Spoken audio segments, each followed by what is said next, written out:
Spark conversation, spark engagement, spark action, spark advocacy. Hello there, Peter Mansbridge here. You're just moments away from the latest episode of The Bridge, and it's Smoke, Mirrors, and the Truth. It's back. Bruce Anderson's Smoke, Mirrors, and the Truth. It's back with Bruce and Fred DeLorey. That's coming right up.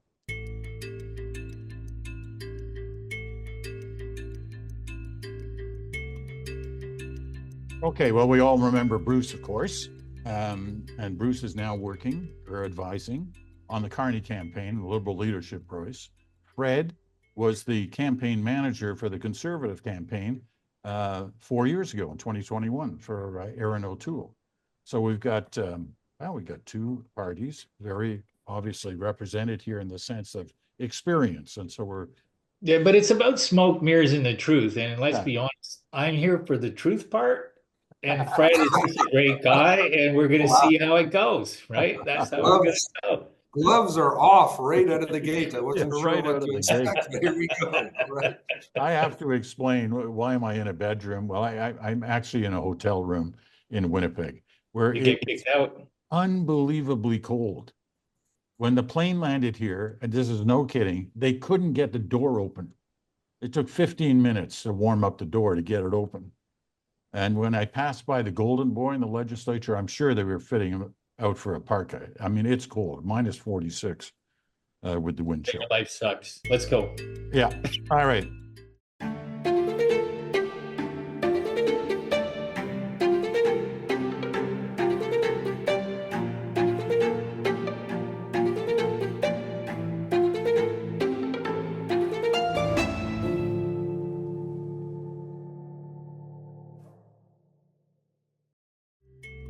Our lives have changed dramatically over the last 4 or 5 years, over the last 20 years, but in kind of increments every 4 or 5 years with the change in technology. It's affected every aspect of our lives.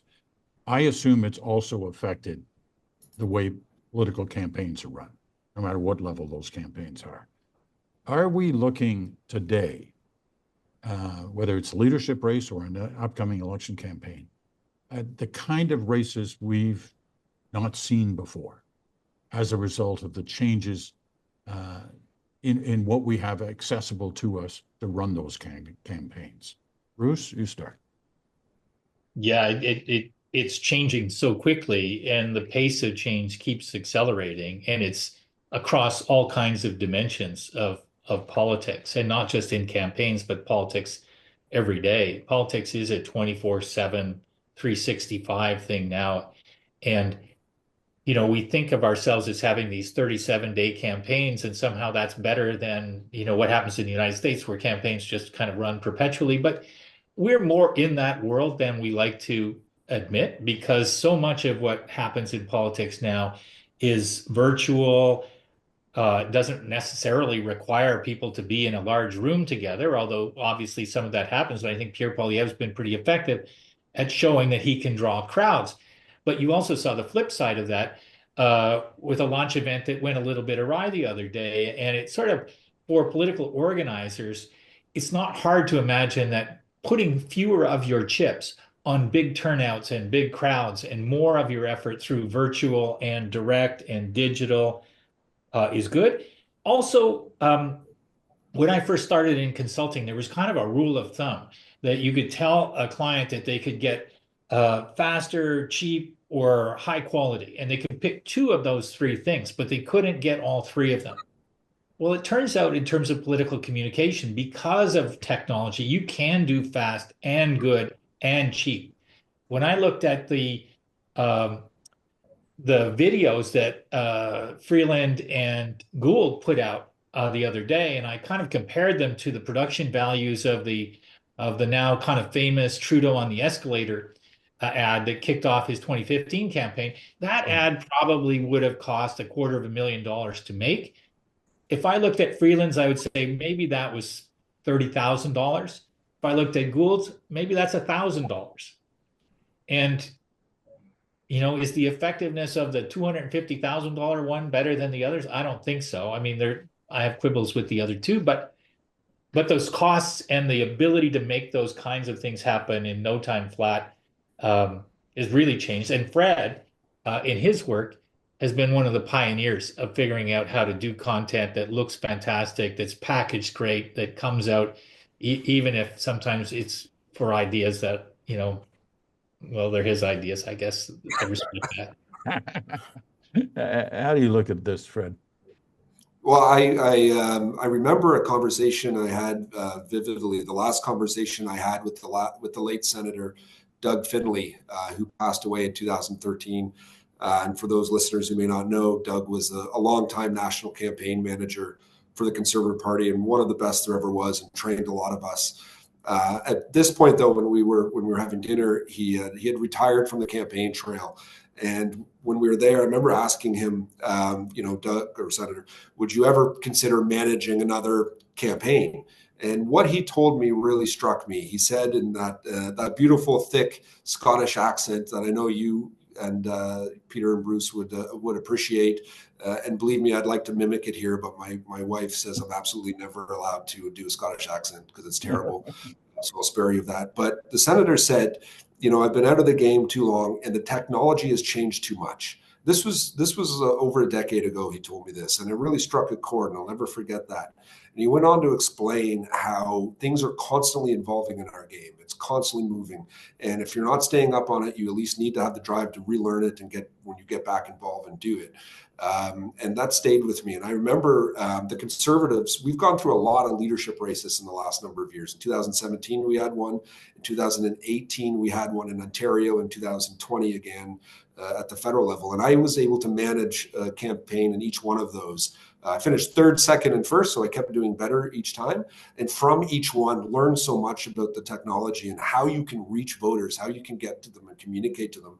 And data's changed drastically for us. Yeah. We used to have this perception that when it comes to social media, it's about getting voter ID, because in politics, it's about making phone calls, knocking on doors, and IDing those votes and then dragging them out. Now, social media has moved it where it's a persuasion tool, which is something. It's not replaced advertising; it's amplified it. It's a bigger way to do it. You need to put your advertising dollars into social media, of course, but there's also the ability to go viral and to really connect with people and to find those groups.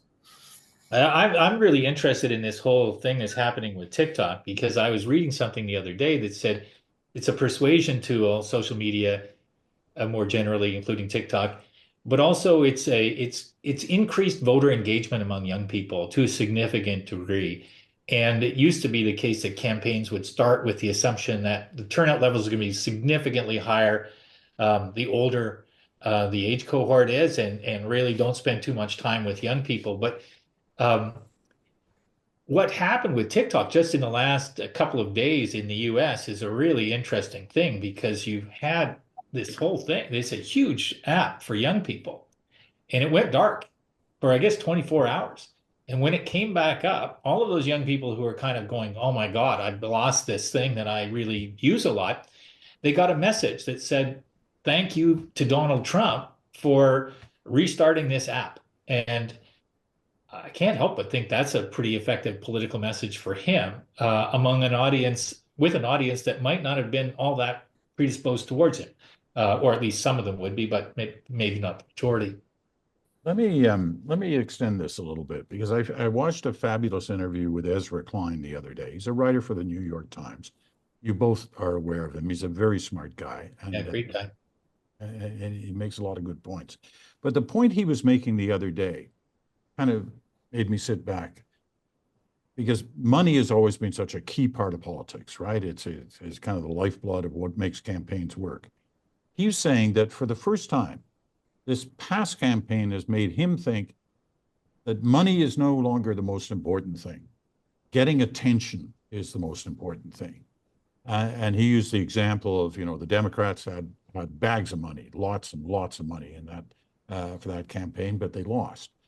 The Trump people, the Republican side, didn't have as much money, but they certainly knew how to get attention by, a good attention and bad attention, but it was all attention, and it was focused on Trump, whether it was assassination attempts, whether it was Some of the crazy things he did at the podium, some of the singing and dancing and maneuvers that he made with his hands and the microphone. He was getting attention almost every day of the campaign. And Klein is saying, that's now what works. You get attention. Doesn't matter how much money you've got in terms of, to a degree, in terms of the advertising and, what your events look like. It's what you do at them. It's the attention you're able to grab. Now, what do you make of that? Because that, if true, would be a fundamental shift in the way we look at campaigning. Fred? I think he's fundamentally wrong. What happened in the US and what happens in a lot of countries, and we're seeing in Canada, strategy is what matters. Your narrative is what matters. Money can't replace any of that. You can have all the money in the world. If you have a bad strategy, you're not going to win.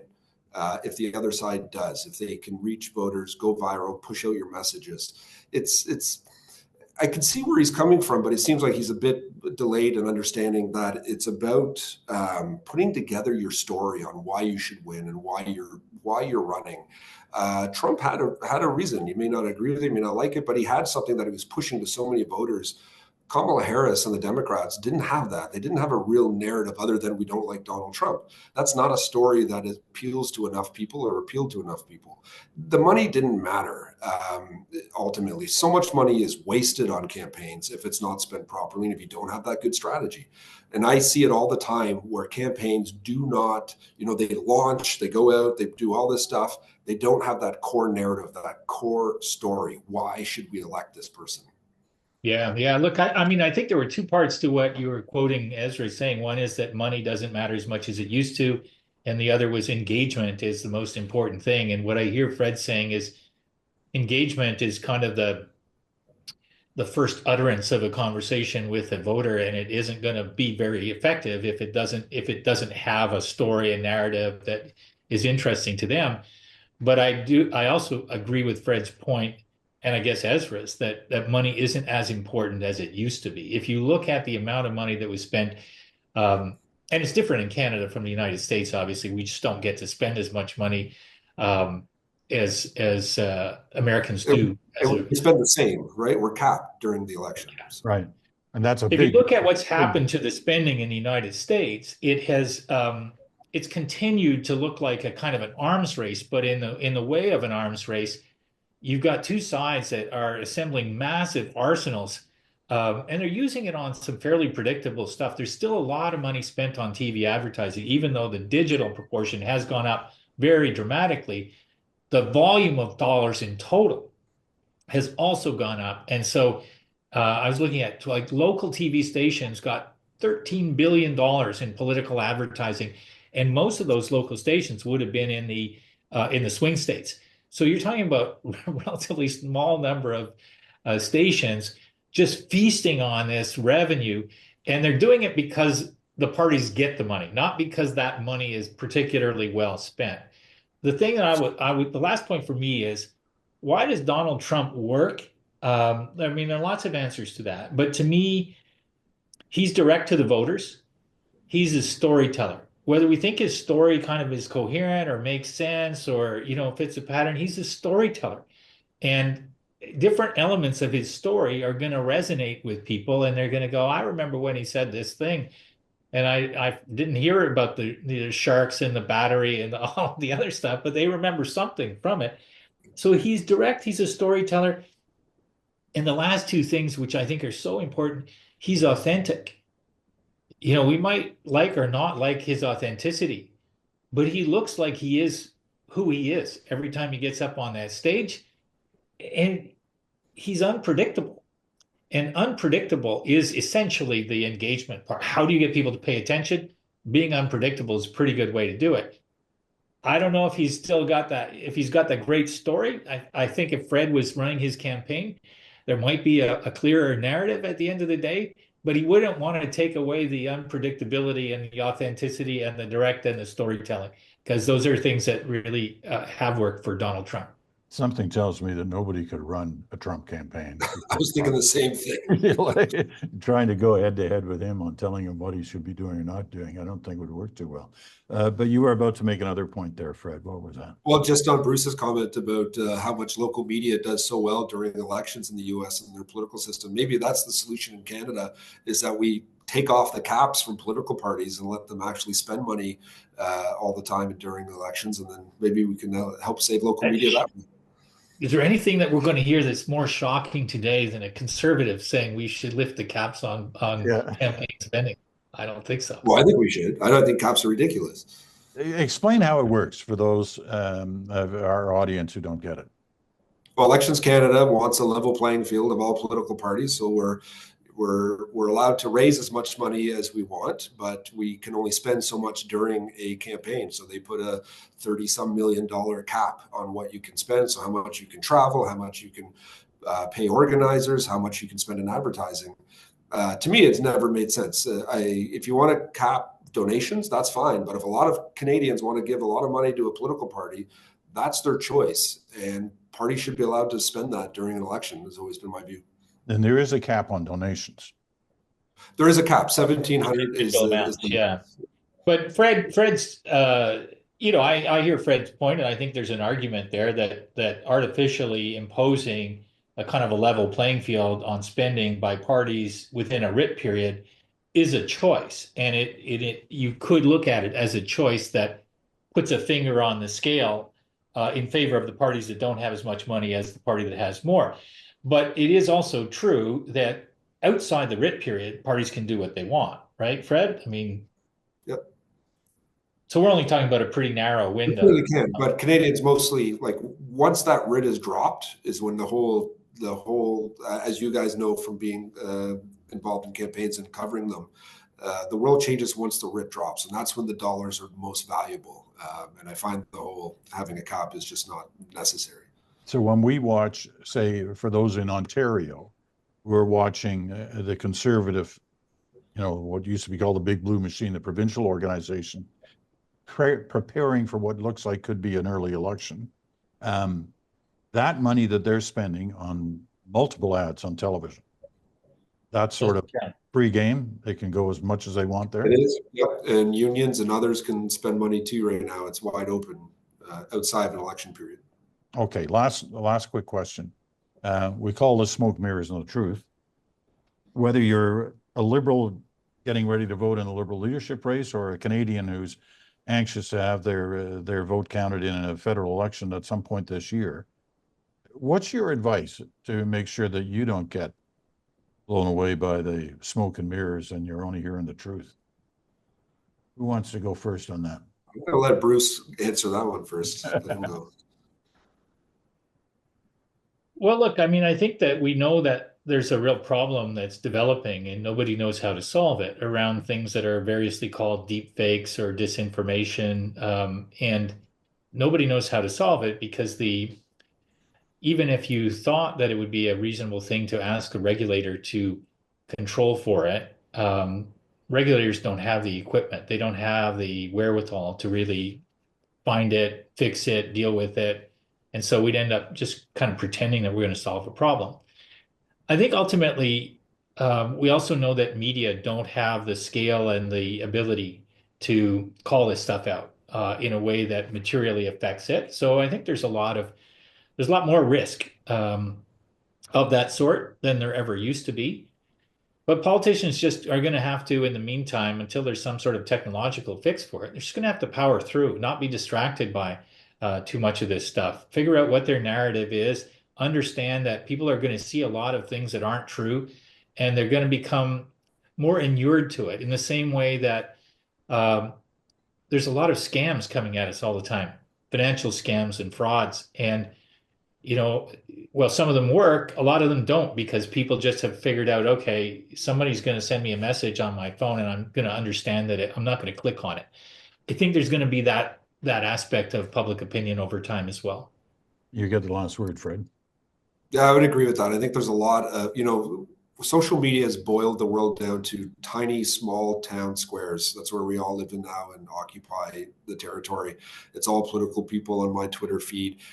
There's stuff that we're seeing, and it's all there's a lot of truth. There's a lot of misinformation out there, and I think everyone has that now. We're learning from it. When you see stuff and you say, "Oh, here's an interesting story," and you find out it's fake, people are becoming more questionable of the stuff they see and not as trusting of it, which I think is good. I think that we need to always, when you see it, is this real? Maybe that's the same way we should have been treating legacy media for the last while too, right? Like, it's not always right either, right? The newspapers in this country were all started for partisan reasons. So there's different people pushing different messages, and we just need to be aware of that and looking for it. Just before we go, Peter, I thought of one other anecdote that relates to the part of the country that Fred comes from, that brings together the whole question of money and persuasion. And it was a story told to me by a politician from Cape Breton. And he said that, the most effective thing that they ever did was that they would fill up the trunk of the car with Mickeys of, I think it was rum. Oh, and I've got stories to tell you, Bruce. I have a lot of stories I can share that I've been told, not that I've ever experienced. Yeah, no, who knows if they're real or not, but apparently it did happen, according to It's not just Cape Breton, there's other parts of the country that have similar stories to that as well. That's right. That's fair enough. But it's the only one I heard personally that way, though. So, all right. Smoke, Mirrors, and the Truth. Great conversation. Fred DeLorey, Bruce Anderson will be back next Tuesday and Tuesdays throughout the Liberal Leadership Campaign. Talk to you then. Thanks, gentlemen. You bet. Take care, guys.